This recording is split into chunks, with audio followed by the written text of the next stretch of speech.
I need to see the stress, the discomfort as signs of me progressing because what's happening? You're literally pushing against your limits. And in order to stretch yourself, in order to push those limits out and to increase your capacity, discomfort is required. Fit people look at pain and discomfort differently.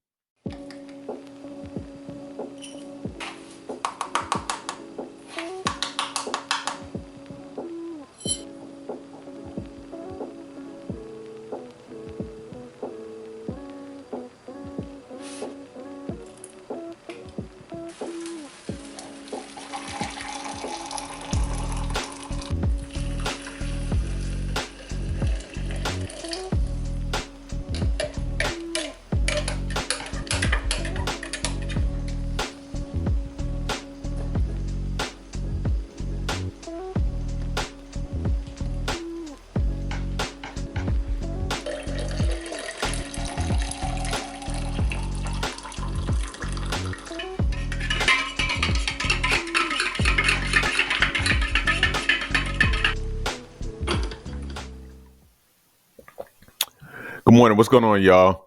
So, let me say this. Fit people look at pain and discomfort differently.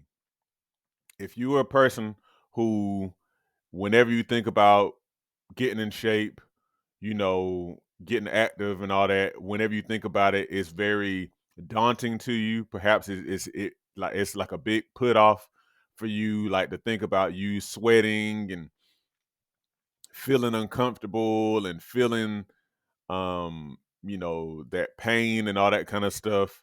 This is for you. Now, I'm gonna go ahead and say when I mention pain, I'm not talking about injury pain. I'm not talking about pain where something has actually been hurt. I'm talking about that tension, that burning that happens whenever you work out.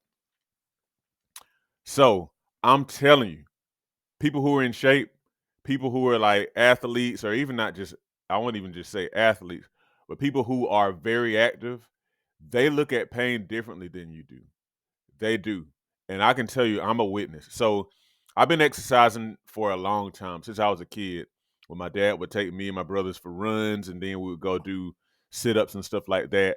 And let me tell you what my thought toward exercise developed into from that time. I was always determined to like keep on going. Like I didn't want to stop. I wanted to hang with my dad and do what he was doing.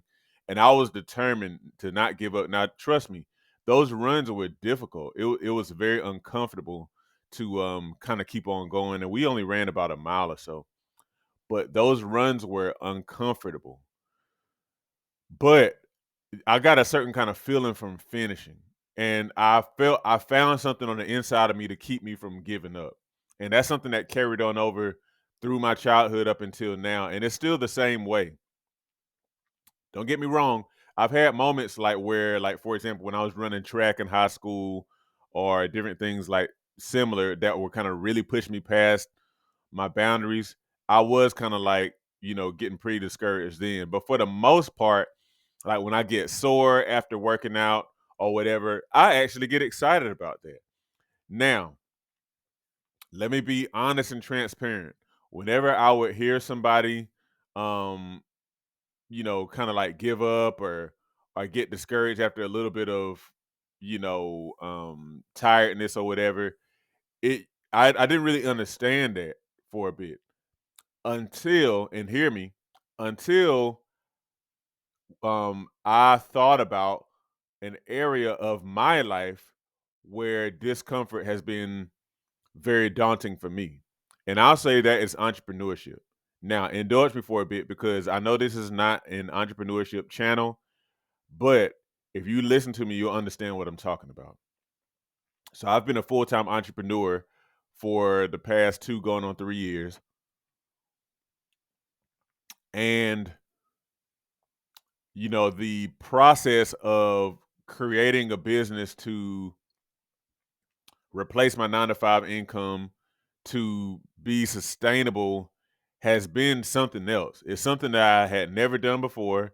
It's something that I haven't always felt like I knew what I was doing. And so there's been a lot of moments where I felt stress, like, thoughts of like, man, where's the next business gonna come from?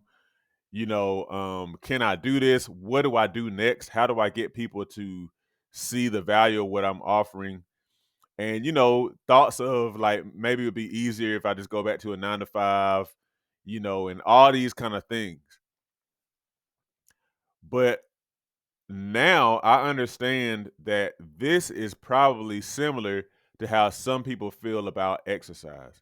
When you think about going and exercising, it's like the physical pain is perhaps unnerving to some, or at least it's very unappealing or discouraging to people. And you just don't like the feeling of pain, or maybe you don't like the feeling of sweating or all those different type of things, even though it's helpful. But I'm saying this to say, just like I now understand that I need to look at that stress of entrepreneurship differently, you need to look at the stress of physical exercise differently. And if you can shift your perspective about that, then that is going to make a world of difference.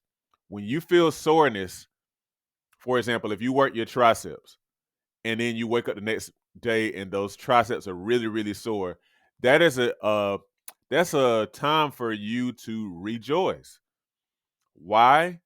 Because you have effectively stimulated your muscles, and now they're changing, they're adapting, and they're growing back better.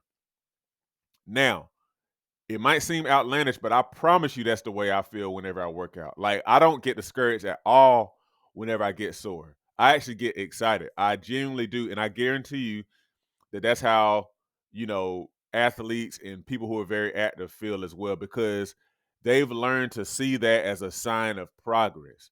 So again, I realize now that that's the same way I need to see entrepreneurship. I need to see the stress, the discomfort as signs of me progressing, because what's happening, you're literally pushing against your limits. And in order to stretch yourself, in order to push those limits out and to increase your capacity, discomfort is required. Okay. So when you feel the discomfort, same way I tell track athletes that I coach now, when you feel the discomfort, that is a good sign. That's a good sign. So if you can learn to embrace that, and instead of shying away from it, go into it, then you will develop the mindset of an athlete, of a very active person. Okay. And then everything else kind of follows after that. Then it's pretty much gravy in regard to you reaching your goals. Okay. So just understand that if you are shying away from the discomfort of exercise, people don't think about that the same. People who are very fit and in shape and whatnot, they don't think about it that way. They embrace the discomfort. They actually like whenever they feel like the burn, or, whatever kind of tiredness or the soreness. They like that. Learn to like it. And I promise you, your goals are as good as reached. Okay. All right. Y'all have a good one. If you like this content, you might also be interested in one of my books. Learn how you can take steps literally today to successfully manage, control, and overcome common issues such as high blood pressure, diabetes, and belly fat. It's all about putting power back in your hands to improve your own health. Get your book copy today by the links in the description or by visiting SeanMcClendon.com/books. Also, don't forget, hit the like button and subscribe, and join my email list at SeanMcClendon.com/subscribe.